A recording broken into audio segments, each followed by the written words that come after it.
everyone. This is Mandy Swigert-Hobaugh, one of the planners for the SEDLS 2020. So I'm hoping you're all hearing me okay. If not, please let me know in the chat. We've all heard it before. I'm starting my video too, so hopefully you can see me as well. I wave and maybe some people will wave back that I can see and that will help. All right, great.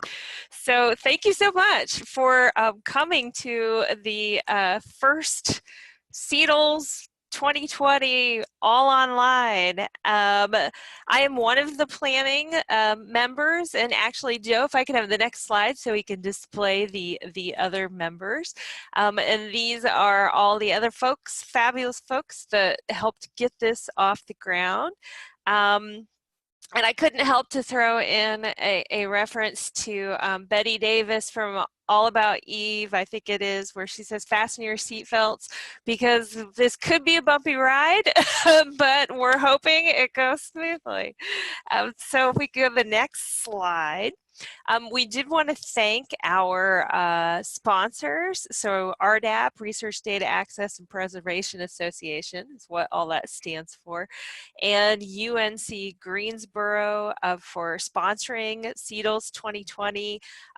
Some of those duties included RDAP hosted the registration system for us, went very smoothly. Thank you for that. And that UNC Greensboro, we're using their Zoom platform, so we definitely thank them for that. So I'll go to the next slide, please. So we're going to have a few opening remarks, and I would like to first turn it over to Chris Eaker from RDAP. So Chris, talk away, please. Okay, great. Is it okay if I share my one slide? I think so, as long as you have sharing screen ability. Looks like I don't. If you don't, I will okay. set that up real quick. Okay, so our host Joe will get that set up for you real quick. Just a moment. Alrighty, go ahead and try now.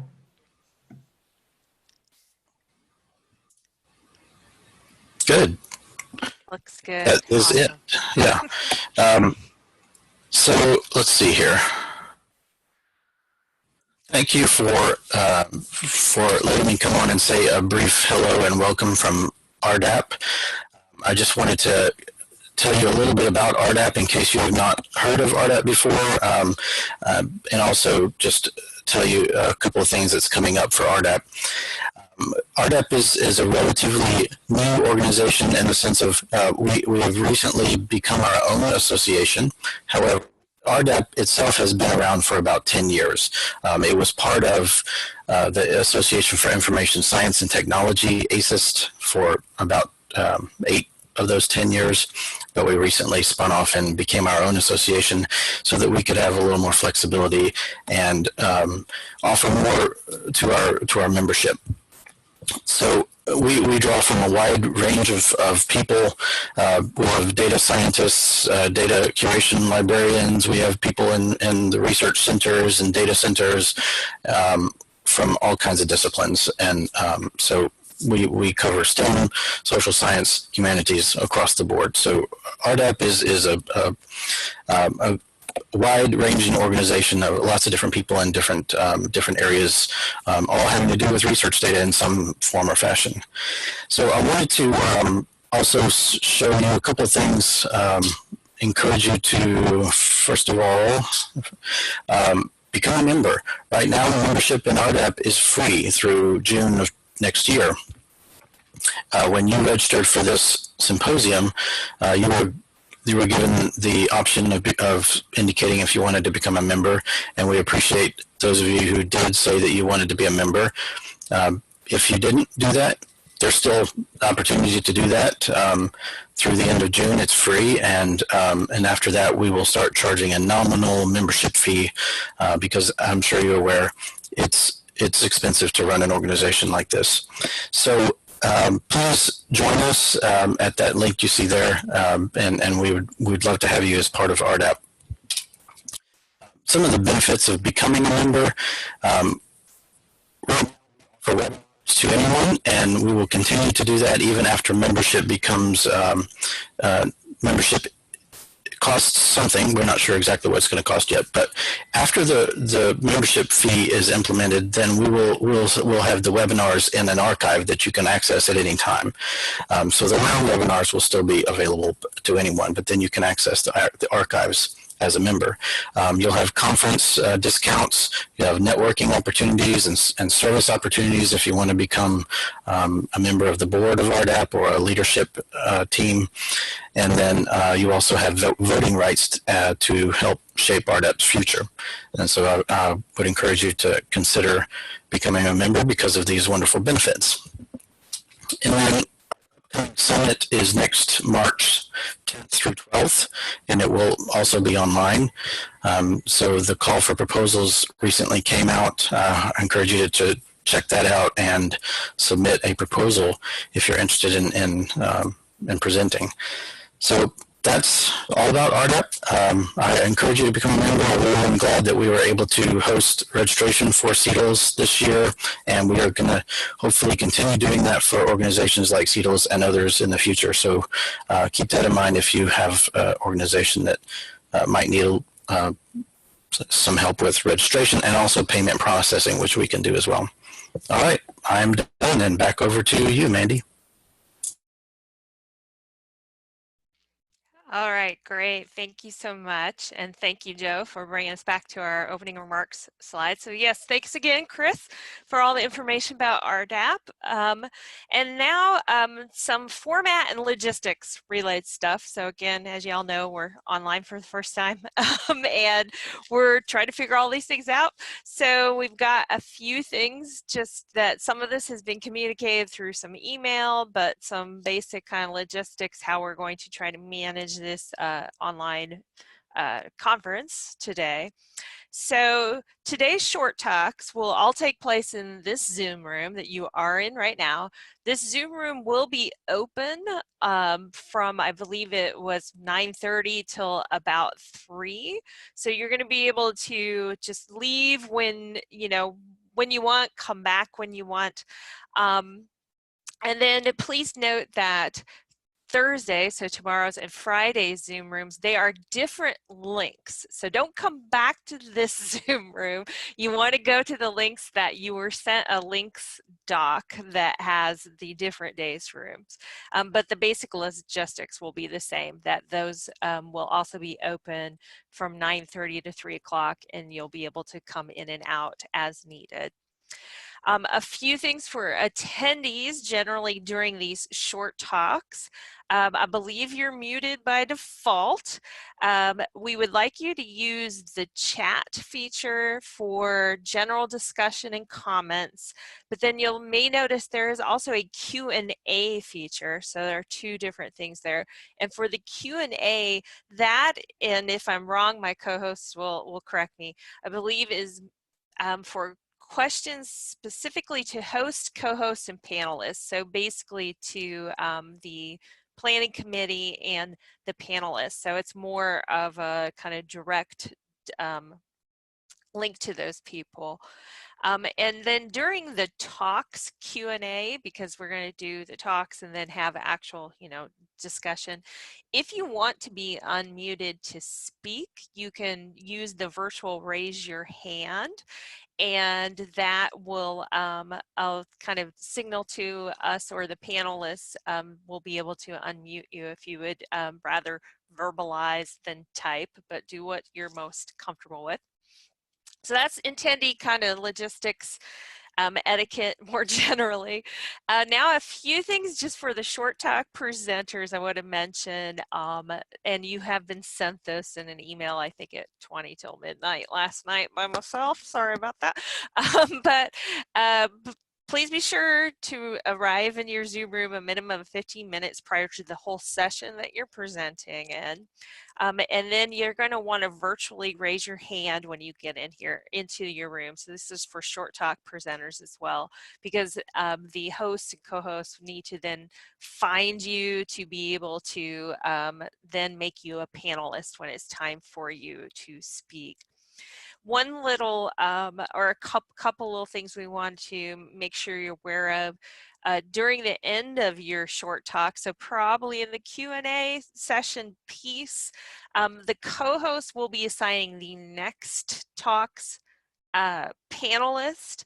So it is possible that you'll suddenly see other panelists appearing that are not on your own panel or talk. So don't be alarmed by it, is all we just wanted to note. And if you, when you are newly assigned as a panelist, so if you're like, you know, talk number one's going on and you're talk number two and you've just been assigned to be on deck for your talk, just do not unmute yourself or start sharing, screen sharing until the other talk is finished. So you'll get cues from the co-host or host or etc. as to when you should be able to begin. And then we are going to be recording each of the short talks separately.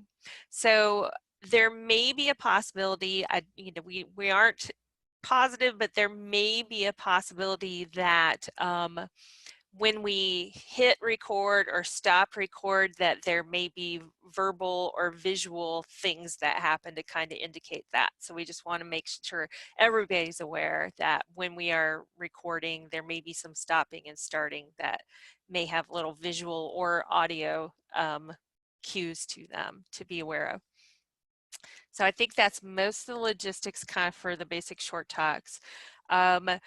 Workshops. So workshops are at 1 p.m. Today's Wednesday, yes, Wednesday and Friday. They are in their own Zoom room sessions, and we had a separate email that was sent out for people to register for workshops. So you should have received, if you registered for a workshop, you should have received by now the direct links to go to your workshops.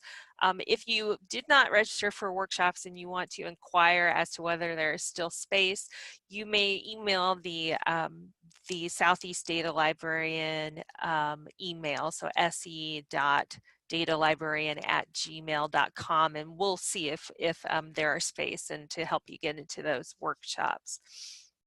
I think those are the main things about workshops. Poster session. So there is a poster session at 1 p.m. on Thursday, tomorrow. So posters are going to be also in their own Zoom rooms, and the links for those are available on the program with the links page that has been sent to you. And in a moment, we'll put that link up there on the slides as well. The poster sessions, we're trying to as closely mimic an in-person poster session in that there's, you know, the separate poster session rooms for each person. They will have, I believe, their posters up, but we are also hosting and sharing those on our Open Science Framework OSF site. They'll be shared via Discord as well.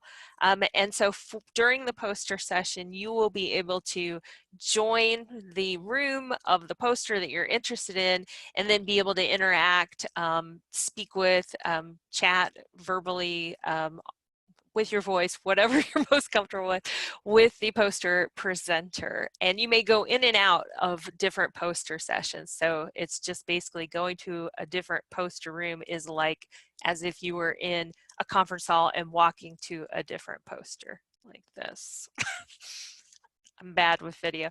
Okay, so I think those are the big things with posters. But for both posters and workshops, please remember with that setup, you will be able to unmute yourself. In this setup, we're going to have to unmute, co-hosts and hosts will have to unmute for you. But in the poster sessions and workshops, you're going to have more control, I believe, unless somebody wants to tell me differently, over muting yourself and speaking. So please just, when you're not speaking, please remember to mute yourself so that we don't get, you know, background noise and so on. And then one last, I think, logistics thing, I'm going to turn it over to Jo if she thinks there's time, or they think there's time to talk about Discord.